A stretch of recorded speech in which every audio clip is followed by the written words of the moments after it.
네, 다단계 변호 논란 이렇게 저희가 제목을 붙여봤는데요.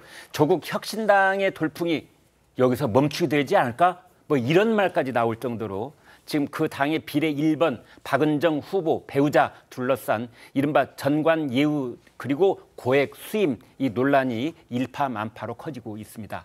검사장 출신 남편 이종근 변호사가 이번에 논란이 된 모든 사건에서 사임하겠다 그러면서 입장문을 내놨는데요. 자신에게 제기된 의혹을 모두 반박하면서 화살을 다른 쪽으로 돌리는 모습이었습니다. 사과나 유감 표명은 없었다. 이제 이렇게 돼 있는데 최 국장님, 네. 그 내용 보셨죠? 그렇죠. 아니 우선 뭐 전관예우가 아니다 뭐 이렇게 얘기를 하고 있는데 네. 이제 이종근 변호사가 작년 3월부터 그 변호사 생활을 시작했습니다. 네. 그러니까 한 10개월 정도 10개월 정도 변호사 활동을 했는데 이제 41억의 그 수임료가 있다는 거거든요. 네. 그 중에 이제 22억은 아까 말씀드린 뭐 다단계. 네. 근데 이종근 변호사의 경우에는 검찰에 있을 때 이 다단계 수사에 아주 그 자타가 공인하는 전문가라고 하거든요. 네. 자, 그런데 그런 노하우를 이용해서 이제 변호사 때도 다단계를 변호를 했단 말이죠. 네. 다단계와 관련한 피의자들을 변호한 거죠. 물론 뭐 변호사가 뭐 어떤 사건이든 변호를 저는 할 수 있다고 봅니다. 그런데 네. 특히 다단계 사건인 경우에는 피해자가 어마어마하게 많아요. 그렇죠. 이번에 22억을 받았다는 그 부분도 피해자가 10만 명이에요. 네. 그러면 10만 명이 정말 조금씩 그런 돈을 모아서 투자했다가 사기를 당한 사건인데 네. 그걸 가해자를 지금 변호하고 있단 말이죠. 네. 저는 변호사는 뭐 뭐든지 변호할 수 있다. 아까 제가 말씀을 드렸듯이 그러나 네. 그런 사람의 또는 그런 사람의 부인이 국회의원까지 타면서는 곤란하다 하는 게 저거 일반적인 국민 정서일 거라고 저는 생각을 해요. 네. 그런 점에서 이게 문제가 되는 거죠. 그렇기 때문에 지금 뭐 사임하겠다 이래서 끝나는 문제는 저는 아니라고 보고 그래서 여전히 저 문제는 이제 조국 혁신당의 아마 1차적인 시련이 될 거라고 보고요. 그다음에 뭐 저 뿐만 아니고 그 사건 외에도 자 그러면 한 20억 정도를 이제 10개월 동안 수임했다는 얘기잖아요. 네. 이게 과연 전관예우 없이 가능했겠느냐. 네. 본인은 부인하지만 그러니까 그런 점에서도 논란은 끊이지 않을 걸로 봅니다. 일반적으로 사기 사건도 이제 여러 가지 종류가 있을 수가 있는데요. 그중에서 특히 죄질이 아주 불량한 그런 사기 사건이 있기 마련입니다. 단순히 돈을 빌렸다가 정말 피치 못할 사정에 의해서 그 돈을 제 날짜에 갚지 못해서 벌어지는 사기 사건이 있는가 하면 그게 아니고 처음부터 아주 계획적으로 돈을 떼먹을 요량으로 그렇게 벌이는 죄질이 나쁜 그런 이제 사기 사건도 있는데요. 다 종류가 아주 많습니다만 그런데 이번에 내놓은 입장문을 보니까 정식으로 사과를 하는 그런 대목이 안 띄었다 하는데 이제 사과를 하게 되면은 잘못을 인정하게 될까 봐 그렇다는 것인지 궁금해집니다. 최 원장님. 네, 아마 그런 측면이 있을 것 같고요. 네. 그리고 전관예우는 앞에서 우리 잘 말씀해 주신 것처럼 실은 이제 법조계에 아주 오래되고 잘못된 관행 중에 하나인데요. 네. 이게 뭐 워낙 오래된 관행이어서 실은 잘 안 바뀝니다. 제가 좀 추가로 말하고 싶은 거는 네. 이 전관예우를 문화적인 문제여가지고 한꺼번에 잘 바뀌진 않지만 이걸 좀 그나마 좀 보완할 수 있는 방법 중에 하나로 많은 전문가들이 얘기하는 게 판결문 공개법이에요. 아, 예. 판결문을 공개하면 미국 같은 경우는 판결문 공개 순위 상당히 높은데 네. 우리나라는 지금 판결문 공개 안 하고 있거든요. 네. 저는 지금 박은정 후보 같은 경우도 지금 뭐 무슨 검찰개혁 등등 사법개혁 얘기할 게 아니라 네. 판결문 공개 같은 걸 하면 어떤 일이 벌어지냐면 여러 가지 일종의 이게 빅데이터처럼 쌓일 수가 있는 거죠. 네. 그러면 야 이거는 예컨대 이 사건은 한 5억짜리 사건인데 갑자기 여기서 20억으로 뛰었다. 네. 그런 게 비교도 가능해지고 네. 그리고 아 이거는 진인계 당상인데 갑자기 이겼다. 그러네요. 그런 식으로 어떤 패턴 분석이 가능해진다는 거예요. 네네. 그런 점에서 저는 전관예우라는 게 이게 뭐 여당, 야당, 진보 보수를 막론하고 법조 출신들은 아주 오래된 관행인데 네. 이걸 좀 실효적으로 뭔가 막으려면 판결문 공개법 같은 거를 빨리 여야가 좀 합의해가지고 추진하는 게 필요하지 않나 이런 생각이 듭니다. 네. 문제는 이 박은정 변호사가 조국 혁신당의 비례 순번 1번 아주 상징적인 자리를 지금 차지하고 있는데 그 조국 혁신당의 선거 공약 맨 앞에 검찰 개혁이 들어 있습니다. 여러분 검찰 개혁의 요체가 뭘까요? 생각해 본다면 모든 국민이 신속하고 공정하게 수사와 재판을 받을 수 있게 하자는 것이 이른바 검찰개혁, 사법개혁 아니겠습니까? 그 개혁을 이루려면 첫 번째가 전관예우 없애면 그 개혁이 이루어집니다. 그런데 이게 지금 앞뒤로 이렇게 딱 물려 있는 겁니다. 박은정 비례대표 1번, 이분의 그 남편이 지금 사고 있는 의혹을 어떻게 해소할 것인가. 그렇다면은 이 비례대표 1번은 또 어떻게 해야 될 것인가 이런 점들이 지금 아주 조국 대표를 곤혹스럽게 만들 수 있다 이런 생각이 드는데요. 이종근 변호사 과거 검찰에서 윤석열 검찰총장과 척을 졌기 때문에 윤 정권에서 전관예우를 받을 입장도 아니다라는 말을 했습니다. 부부 모두 전관예우가 아니다라고 주장을 하고 있는 셈인데 박은정 후보가 다시 한번 얘기를 했습니다. 듣고 오겠습니다. 통상적으로 제가 검사할 때 전관이라고 하면 네. 착수금을 검사장 출신은 5천만 원에서 1억 정도 받는다고 제가 알고 있습니다. 예. 그러면 남편의 경우에 160건을 했으니까 네. 160억을 벌었어야 되는 거죠. 전관으로. 그러네요. 예, 1억으로. 그런 것은 전혀 아니고 성실하게 수임하고. 네, 검사장 출신은 사건을 수임을 하면은 대개 착수금이 1억이다. 양 변호사님 맞습니까? 아니 저게 사실 네. 저 얘기를 뭐 해명을 하려고 했는지 아니면 불을 더 붙이려고 했는지 지금 이해가 안 가는데 네. 일단 본인이 얘기한 160건 있잖아요. 네. 그거 어제 제가 이 자리에서 이 160건 자체도 정말 어마어마하다. 이게 말이 안 되는 네. 건수다라고 말씀을 드렸잖아요. 네. 이게 지금 평균적으로 정말 일하는 날 기준으로 거의 매일매일 사건을 해야 되시피 할 일주일에 3건 맡아야 됩니다. 맞습니다. 그래야 160건 됩니다. 그렇습니다. 네. 그렇게 수행을 해야 될 건수를 도대체 어떻게 수임을 했냐 들여다보자면 그 과정부터 들여다봐야 되고요. 네. 그리고 지금 윤석열 정권에서 전관예우가 없었다. 왜냐하면 자기네들이 어떻게 보면은 더 핍박을 당했기 때문에 그런데 이게 정말 본질을 흐리는 게 전관예우를 정권이 해주는 게 아닙니다. 윤석열 대통령이 판사가 아니잖아요. 맞습니다. 판사도 아니고 또 이제 잘 모르시는데 이렇게 판검사가 전관예우를 해주는 게 아니라 의뢰인들이 해주는 겁니다. 네. 이게 뭐냐면은 의뢰인들 입장에서 검사장 출신이다. 네. 그러면 소위 말해서 공 하나가 더 붙는다. 네. 그 정도로 시장에서 대접을 받아요. 더군다나 이종근 변호사 같은 경우에는 다단계를 내세웠잖아요. 네. 검사장 출신 중에서 다단계를 하겠다는 사람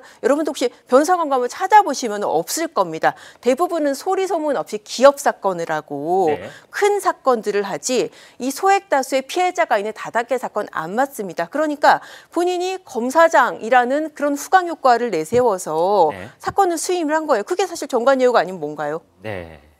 전관예우는 정권이 해주는 것도 아니고 검찰이 해주는 것도 아니고 그건 의뢰인이 저 사람이 전관이었대. 검찰에 아주 고위직이었는데 지금 옷 벗은 지 3개월밖에 안 됐다는군. 뭐 고등학교 동창이 특히 이번에 수사검사의 그 선후배 관계래. 이제 이런 걸 찾아다니는 거 아니겠습니까? 그래서 의뢰인이 그런 전관 직전까지 검사였던 사람을 찾아가서 공이 하나 더 붙은 이 돈을 내고 이제 의뢰를 한다. 이렇게 설명을 해 주셨는데 저기에서 이제 박은정 그 후보가 그런 얘기를 합니다. 전관을 예우를 받았다면 우리는 160억을 벌 수 있었어. 이런 말을 했는데 만약 박은정 후보가 비례대표 후보가 아니라 지역구 후보여서도 저런 말 했을까요? 그러니까요. 정말 40억만 가지고도 어제 하루 네. 종일 화제가 되고 왜 나는 저 돈을 못 벌었나 하는 상대적 박탈감에 시달리는 수많은 변호사들의 전화를 제가 받았습니다. 네. 그런데 뭐 우리 40억밖에 못 벌었어. 원래 160억을 벌었어야 돼. 저게 과연 지금 정말 지역구 후보였으면 저런 얘기 하는 순간 정말 선거가 위험해졌을 거라고 생각이 됩니다. 네. 자, 박성민 의원님. 아마 그 지금 조국 혁신당에서 저걸 제일 잘 알고 있는 사람이 조국 대표일 텐데 이 문제 어떻게 해결하고 넘어갈까요? 글쎄요, 근데 이게 조금 애매할 것 같은 부분이 네. 결국에는 배우자가 한 일에 대해서 지금 그렇긴 해요. 검증을 하는 것이잖아요. 네. 그래서 만약에 이게 정말 이제 박은정 검사가 이제 검사직을 던지고 나와서 했던 일들이 만약 이런 사건들에 대한 변호였고 그 과정에서 본인의 재산이 정말 수십억대로 치솟았다고 한다면 네. 그때는 사실 후보직 사퇴까지도 갔을 법한 일이지만 네. 사실 이 사안에 대해서는 어쨌든 배우자의 재산이 같이 신고가 되면서 드러난 일이기 때문에 네. 어떻게 보면 배우자라는 그 특수한 지위를 고려해 봤을 때 이제 본인이 구체적으로 어떤 액션을 취하기가 좀 애매한 상황이다 이런 생각이 들고요. 네. 그렇기 때문에 본인도 이제 국민들의 눈높이를 인식하고 고려하면서도 한편으로는 성실하게 이제 수임해서 열심히 일했다 이런 부분들을 배우자를 변호하기 위해서 어느 정도 해명을 하고 있는 것으로 보여요. 그래서 저는 근데 여기에 대해서 뭐 논란이 된 사건들은 모두 이제 맞지 않겠다라고 좀 뒷정리를 하고 있는 상황인 것 네. 같고 그 외에도 조금 더 본인이 봤을 때 이제 사실은 법조계에 좀 뿌리 깊게 존재하고 있는 이런 전관예우에 대한 부분들 이런 것들을 좀 바꿔나가겠다 이런 식으로 의정활동 과정에서 갚아나가겠다 이렇게 얘기하는 저자세가 필요한 상황이 아닌가 싶습니다. 네. 좀 더 겸손한 자세가 지금은 조국 혁신당이 가질 수 있는 그런 전략 아니겠느냐라는 말을 해주셨는데 최 국장님 이제 여기서 말을 꺼내주신 김에 얘기를 해보지요. 우리나라는 여러 가지 이 부문에 있어서 인사 검증을 하지 않습니까? 그렇죠. 뭐 고위 공직자도 하고 이제 선거에 나가는 선량 후보들한테도 하고 이러는 셈인데 그때 지금 얘기 꺼내주신 배우자가 한 일과 그 이제 후보로 나가는 당사자와 직계가족인데 아니 직계가족보다 더 가깝나요? 아니 그건 남편이죠. 예, 그렇죠. 이런 경우 어떻게 봐야 됩니까?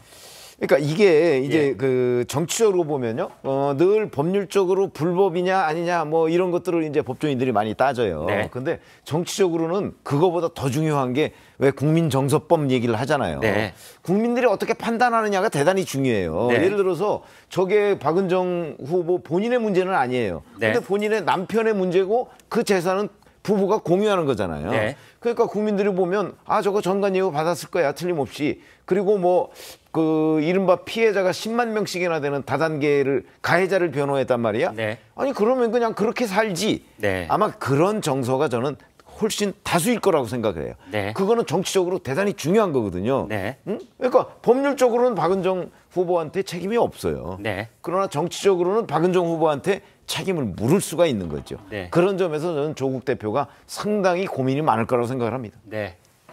이렇게 설명을 해주시니까 이제 뜻이 좀 명확해지는데 재산이 41억이 증식이 됐고 그 재산은 대부분 남편이 이제 큰 사건을 수임을 해가지고 번 돈이 다 돼 있지만 그 돈의 절반은 또 부인이 권리를 주장할 수 있는 그런 공동재산 아니냐 이제 이렇게 짚어주셨습니다.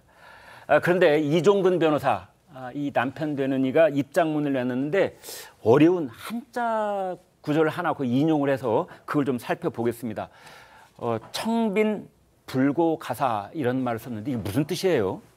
그러니까 청빈하게 산다는 청빈이고요. 네. 불고는 돌보지 않는 뜻, 가사 집안. 그러니까 청빈하게 살면서 집안을 돌보지 않는다. 뭐 이런 뜻이에요. 네. 그러니까 이제 본인이 돈을 번 게 뭐가 문제냐? 우리 집안 이제 잘 살기 위해서 그렇게 한 건데라는 네. 뜻인데 예. 지금 우리가 여기서 핵심적으로 지금 논란을 벌이고 있는 쟁점은 저게 아니잖아요. 네. 그러니까 정관예우가 있었느냐? 뭐 이런 부분.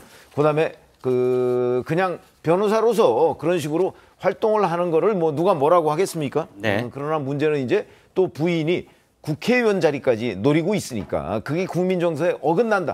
이걸 지금 얘기하고 있는 거예요. 네. 그 부분에 대한 설명이 필요하다는 거죠. 네, 여기서 이종근 변호사가 과거에 했던 말을 저희가 한번 다시 짚어보겠는데요. 검찰에서 대형 다단계 사기 사건을 수사하고 범죄자를 처벌했던 대검 형사부장 출신 변호사가 이 다단계 사건의 노하우를 살려서 업체 대표를 편든 것이다. 이래서 이제 공분을 산 것입니다. 이 사건의 피해자가 지금 우리가 10만 명 말하고 있지 않습니까? 이종근 변호사가 개업 당시에 했던 말과는 180도 다른 행보다 이런 지적도 있는데 지금부터 보여드리겠습니다. 가정주부나 노인 등 다단계 피해 사연이 너무 안타깝다. 이분들의 피해를 예방하고 회복하는 것이 제가 추구하는 길이다. 변호사 개업 당시에 불과 1년 전쯤 되는 때에 이제 그 얘기를 했습니다. 그런데 저런 내용이 영상으로 남아 있었는데 그걸 갑자기 비공개 처리를 했다고 그래요. 최 원장님 왜 비공개 처리를 했을까요?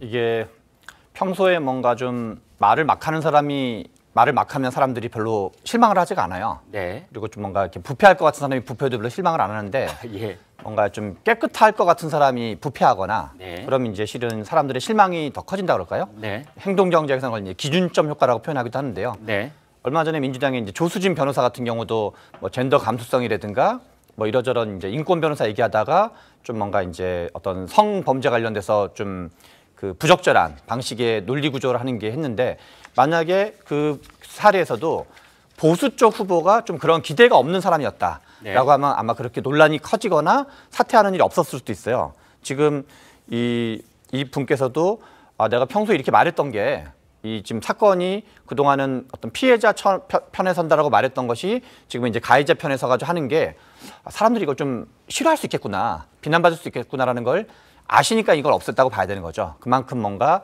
약간 찔려하고 있다고 봐야 되겠죠. 네.